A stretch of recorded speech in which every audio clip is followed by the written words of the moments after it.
Welcome back to Number the Stars by Lois Lowry. We're going to be starting chapter 15 today. My dogs smell meat. Anne-Marie's mind raced.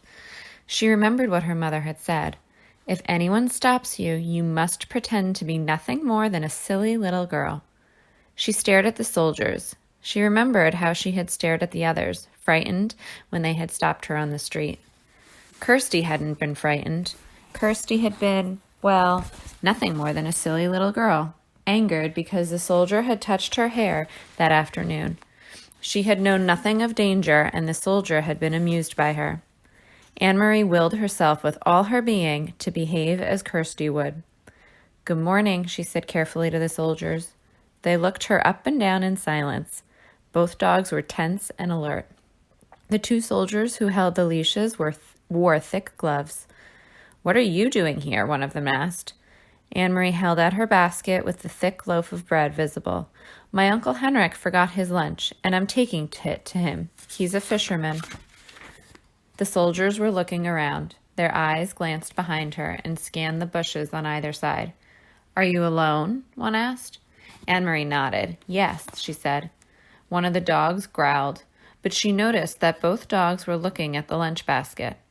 One soldier stepped forward. The other, and the two holding the dogs, remained where they were.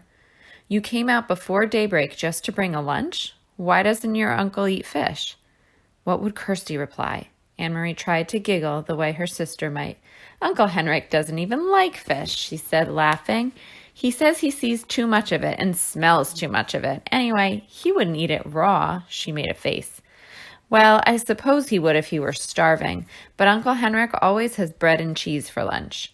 "Keep chattering," she told herself, as Kirsty would. A silly little girl. "I like fish," she went on. "I like it the way my mother cooks it. Sometimes she rolls it in breadcrumbs and—" The soldier reached forward and grabbed the crisp loaf of bread from the basket. He examined it carefully. Then he broke it in half, pulling the two halves apart with his fists. That would enrage Kirsty, she knew. "Don't," she said angrily. "That's Uncle Henrik's bread. My mother baked it." The soldier ignored her.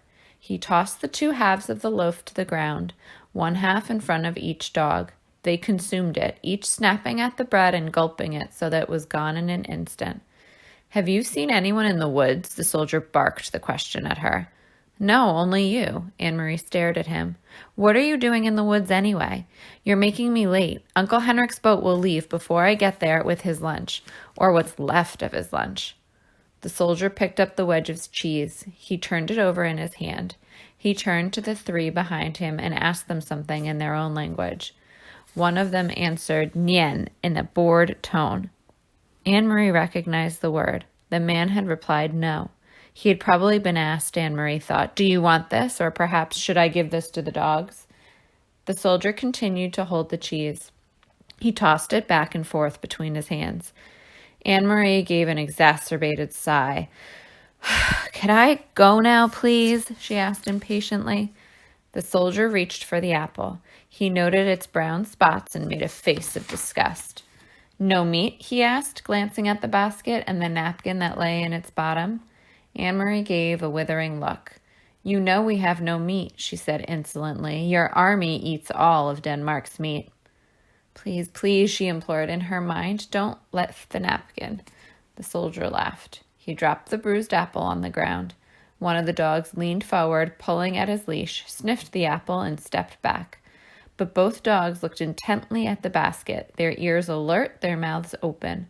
Saliva glistened on their smooth pink gums. "My dogs smell meat," the soldier said. "They smell squirrels in the woods," Anne-Marie responded. "You should take them hunting." The soldier reached forward with the cheese in one hand as if he were going to return it to the basket, but he didn't. Instead, he pulled out the flowered cotton napkin. Anne-Marie froze. "Your uncle has a pretty little lunch," the soldier said scornfully, crumpling the napkin around the cheese in his hand. "Like a woman," he added with contempt. Then his eyes locked on the basket. He handed the cheese and napkin to the soldier beside him. "What's that there in the bottom?" he asked in a different, tenser voice. What would Kirsty do? Anne-Marie stamped her foot. Suddenly, to her own surprise, she began to cry. I don't know, she said, her voice choked. My mother's going to be angry that you stopped me and made me late, and you've completely ruined Uncle Henrik's lunch, so now he'll be mad at me too. The dogs whined and struggled against their leashes, nosing forward to the basket. One of the other soldiers muttered something in German. The soldier took out the packet. Why was this so carefully hidden? He snapped. Anne-Marie wiped her eyes on the sleeve of her sweater. It wasn't hidden any more than the napkin was. I don't know what it is. That, she realized, was true. She had no idea what was in the packet. The soldier tore the paper open, while below him, on the ground, the dogs strained and snarled, pulling against their leashes. Their muscles were visible beneath the sleek, short-haired flesh. He looked inside, then glared at Anne-Marie. Stop crying, you idiot girl, he said harshly. Your stupid mother has sent your uncle a handkerchief. In Germany, the women have better things to do. They don't stay at home hemming handkerchiefs for their men. He gestured with the folded white cloth and gave a short, caustic laugh. At least she didn't stitch flowers on it. He flung it to the ground, still half wrapped in the paper, beside the apple. The dogs lunged, sniffed at it eagerly, then subsided, disappointed again. Go on, the soldier said. He dropped the cheese and the napkin back into her basket. Go on to your uncle and tell him the German dogs enjoyed his bread. All of the soldiers pushed past her. One of them laughed, and they spoke to each other in their own language. In a moment, they had disappeared down the path, in the direction from which Anne-Marie had just come. Quickly, she picked up the apple and the open packet with the white handkerchief inside. She put them into the basket and ran around the bend toward the harbor, where the morning sky was now bright with early sun and some of the boat engines were starting their strident din. The Ingeborg was still there, by the dock, and Uncle Henrik was there, his light hair windblown and bright as he knelt by the nets. Anne-Marie called to him, and he came to the side, his face worried when he recognized her on the dock. She handed the basket across. Mama sent your lunch, she said, her voice quavering. But soldiers stopped me, and they took your bread. She didn't dare to tell him more. Henrik glanced quickly into the basket. She could see the look of relief on his face, and knew that it was because he saw that the packet was there, even though it was torn open. Thank you, he said, and the relief was evident in his voice. Anne-Marie looked quickly around the familiar small boat. She could see down the passageway into the empty cabin. There was no sign of the Rosens or the others. Uncle Henrik followed her eyes and her puzzled look.